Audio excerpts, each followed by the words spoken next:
Hello, welcome back to my channel. Today we're going to be talking about MRCPsych Part A.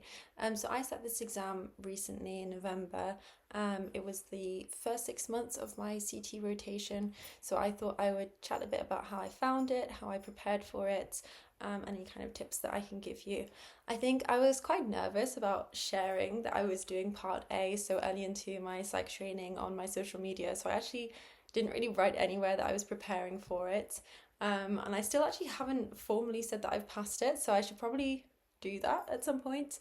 It's probably one of the proudest things that I've done this year. I'm really happy that I managed to pass, but it was a really, really tough exam. And the pass rate's not that high, so if you are watching this having attempted it once and haven't passed, don't feel bad. I know lots of people who haven't passed, and it's a really tough exam, and I'm really grateful that I did pass. So I probably started preparing for MRCPsych Part A when I'd got my psych offer. So I waited till my next job when I started that, and about a month in, so May time. But I didn't start kind of heavily revising, if that made sense. I just went on the RC Psych website. I kind of familiarized myself with the reading list, and I kept an eye out for kind of secondhand books I could pick up from that reading list. I looked at dates and kind of made a rough plan. I also spoke to some people I know who were in psych training to find out what the resources were that they were using. So that was probably what I did in May. Then from about June onwards, I did start doing a psych mentor question. So that's one of the question banks that you can use. But again, I wasn't doing that much. I was probably doing about 30 questions a day. I was just kind of getting a taste of things. And then from about August onwards is where I really started kind of like ramping it up. So the main resources that I used in the end were Psych Mentor and then SPMM. So these are kind of like the big ones that everyone uses. I also did attend some kind of regional teaching, not the kind of regional academic program, but an extra program that was put on with like lunchtime lectures. And I did find those really useful for my kind of consolidation. I also like using Anki, but I'll go into that a bit in a second.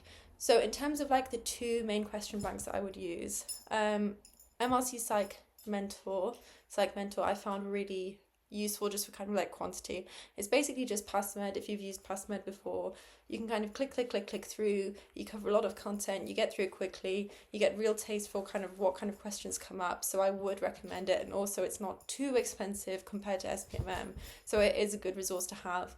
I completed it twice, and I really like doing that because for me, I can do it one time, see how I've done, and then prove it. So the first time round, my average was 61.2%, and the second time round, I got it up to 80.7%.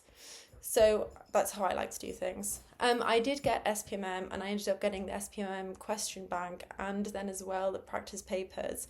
The practice papers were probably a bit of a panic buy because I felt like I wasn't doing well enough in the question bank, and I kind of wanted to get a sense of if I was going to be okay or not.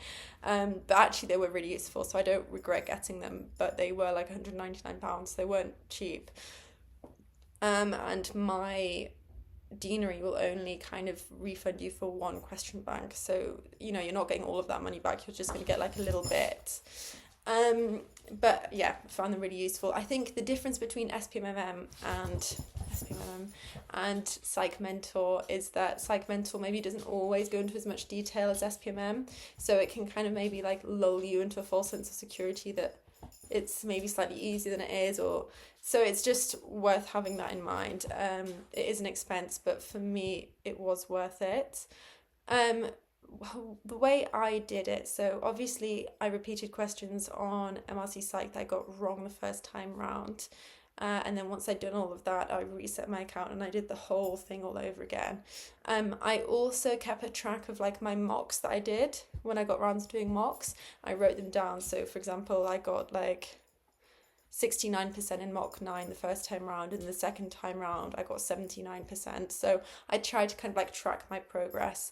The main way that I would learn is I would do questions, identify an area that I didn't really know much about, and then I would either click on the links, for example, MRCPsych or the SPMM textbook, or I would look at the books that I'd got from the reading list from the Royal College and try and gain some more knowledge around that area to better understand it. From that, I would then use Anki, and I would make a flashcard with maybe the question that I got wrong and some kind of like information that I'd learned from my reading to help me kind of hopefully better understand that topic and remember it. So for me, that worked really well. The great thing about Anki, obviously this is not sponsored, Anki you can just download for free, but the really great thing is that they do the spaced repetition for you.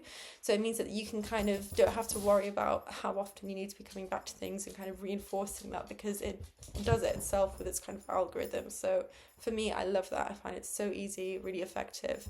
The main thing I think as well is identifying which parts maybe you're just not going to get and you just need to let go, because there is just so much content there. For me, it was good for me to kind of maximize the psychology parts of it a bit more. So things like the different moral developmental stages and labeling theory and kind of stages of change, all these kinds of things were things that I was like, okay, I can maximize my points here.